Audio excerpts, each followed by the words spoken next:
Good afternoon. So in this video, I'll be discussing what I view as what I want in a practice and essentially how I would introduce a new patient. So to start out with what I would like to introduce as my practice specifically, my practice would be a very open adjusting area with 2 or 3 tables, and then have a station for ice, heat, things like that for areas that are bothering people. And then, but for new patients, have a room for x-rays, and then also a room for new patients. So that way we can do history, range of motion, all that. But I will go into that later on in this video. So to start out, that is going to be the basic setup. I want to run with the CA. That way I can really just do the fun stuff and the stuff that I enjoy doing. That's an important part for me, is I want to enjoy what I want. I want to do what I enjoy doing, which doing paperwork and doing other crap like that, not really what I enjoy doing. So now I would like a CA to kind of handle little logistical things, so that way I can do what I need to do in the adjusting. That way I can bring out the best health in my patients. So another thing I want to do with my practice, I want to run cash only, because from numerous conversations, usually insurance is just a pain in the butt. Usually it's not worth dealing with, because usually you have to do certain things that maybe you don't believe in.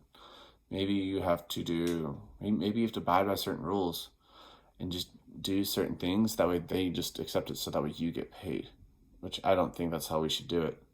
I don't think it should be just because, oh, well, I'm doing this so I can get paid. That's not why we do it. We do it to help people. And so if you're going to charge an outlandish thing, then I think that defeats the purpose of it. So for me, I want to run cash only. And so when I run cash only, I want to charge probably about $50, $45-50 per adjustment. And that way everyone gets what they need. I get paid right then, all of it right then. And then the patient gets the care that they need. And it's not dependent on their insurance and other dumb stuff like that. So that is one thing I do want to do. And so, as I said earlier, CA, there's me a foyer that has waiting, whatever you need. Has someone to schedule all my appointments for me, tell me when I have appointments, tell me when I don't have appointments, kind of do all the paperwork, kind of tell me and kind of direct people where they need to be directed. So that's how I kind of want mine set up. So essentially, come in 4A, you see the CA, you go past the CA. Whenever you go in, on your right, there will be offices. One would be my office, of course, and then another one would be a new patient office. I would have 2 new patient offices side by side. And then eventually one room over would be the x-ray room. So with that, I would have you go into an open room. Essentially, it's a big square. So you have 2 entrances, like your entrance in, your entrance out is on the other side. So on closest to the back of the CA's wall would be my prep station. So that's where you do ice, massage, stuff like that. So I want to do actually ice and heat, and then maybe E-stim, depending on the extent of my practice. So that's what I would do. I would heat certain areas that are just really tight. I probably wouldn't actually ice, because ice can typically stiffen stuff up, rather than as a chiropractor you want stuff looser.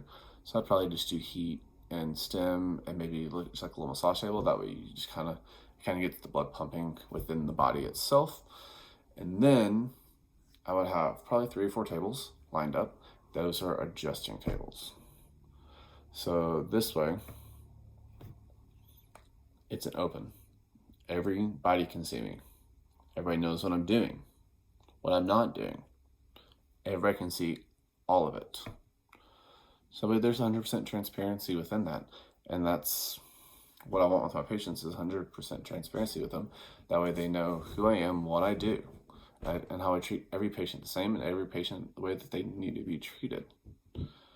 So that's how I would have mine set up. Probably have a bathroom somewhere in the foyer, in the front. That way you don't have to really worry about it and just run around. And then, and that way, whenever you go back out, after you get adjusted, you can actually, the person is right there to actually help you and schedule your next appointment. Whenever you're coming in, do that. So that's how my office would look like, and that's how I would run it. So the next would be what I do with a new patient. So essentially a patient's going to come in and they fill out a form for me. This is why you're here. Essentially, this is what hurts, where it hurts, how it hurts, all the hurt questions. When did it start? Is it worse when you sleep? All that. I would also have them fill out a previous medical history. So they're going to go into surgeries, any transplants, anything that is past medical. If you've been hit by a bus, I should know, any past accidents, anything like that. That would be on that form, as well as I actually want hobbies as well. So I know what the patient, so I know roughly what the patient's actually doing to their body.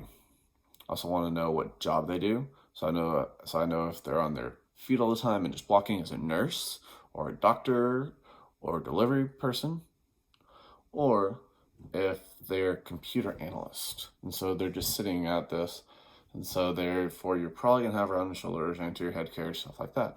So I just having a general idea of how their body is and how their body's set up and how their anatomy is gonna be. Because you can tell a lot from a person's hobbies and the job that they do. So then once they fill this out, they would give that to the CA. And then then they would go to the new patient room. So there we are going to go over the new patient person to person. So I'm going to see whatever they were down. So I'm like, da-da-da-da-da. So you've had surgery here. So you've done this. So you have metal rod here. So people are typically going to remember some more things whenever they're person to person, because it's an active reminder and it's an active relationship. So after that is done, I would test. Yes. So I would actually take them to go get x-rays first. So go get the x-rays, do that. They get all their x-rays in. So I know if I can confirm certain things about their spine and their body. And then maybe I might have some surprises. Maybe they got a metal rod in their back. Maybe they have a metal rod in their knee.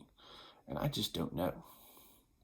But taking an x-ray, I do find those things out. So I'm just covering my own butt, and I am seeing where the patient is. So then you can also do subluxations on there. So then I would take them into the new patient room again, and we would actually start doing range of motion. I would see how their body moves because someone who's a mountain biker, they need their body to move differently than someone who's a rock climber.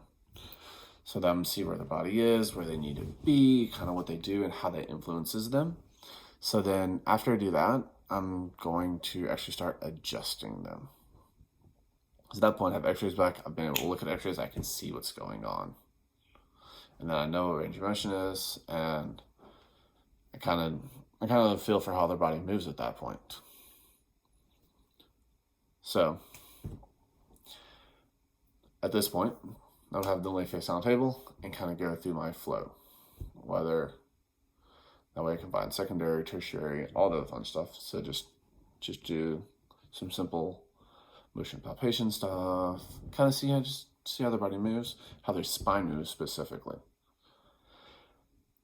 Go through, adjust where I feel it needs to be adjusted. Can be based on x-ray, can be based on what I feel, because I don't think we should use an x-ray to just completely tune out our own tuition, because I think we were given our tuition, we were given our hands, we're trained to use our hands. We should trust our own hands. If we trust a machine over our hands, then that's the second that we're not confident in what we're doing and who we are as a profession. Profession is to help people with our hands, Not with the machine always. It's not the x-ray machine. The x-ray machine doesn't help them. It's my hands. Like I said, by hands only.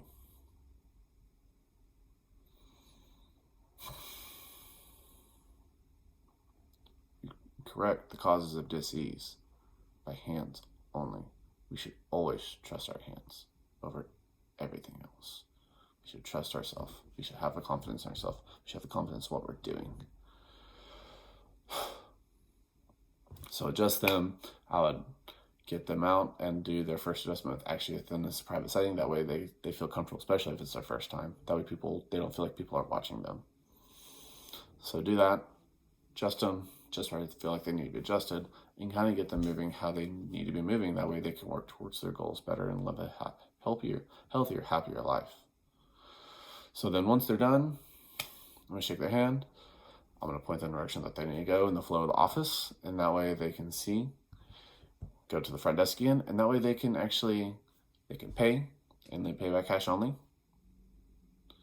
And then I'm going to have them set up their next appointment. That way I know when I'll see them again. That way there's no ifs, ands, or buts, and just waiting for them. Like, when would you like your next appointment to be? Like, these times are open. So then somebody could be like, oh, well, a Tuesday. Okay, would you like morning, afternoon on Tuesday?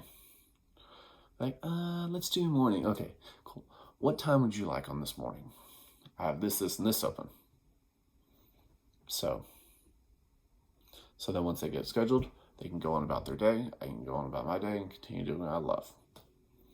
So that's how my ideal practice would run and how my new patient interactions would turn out. Thank you.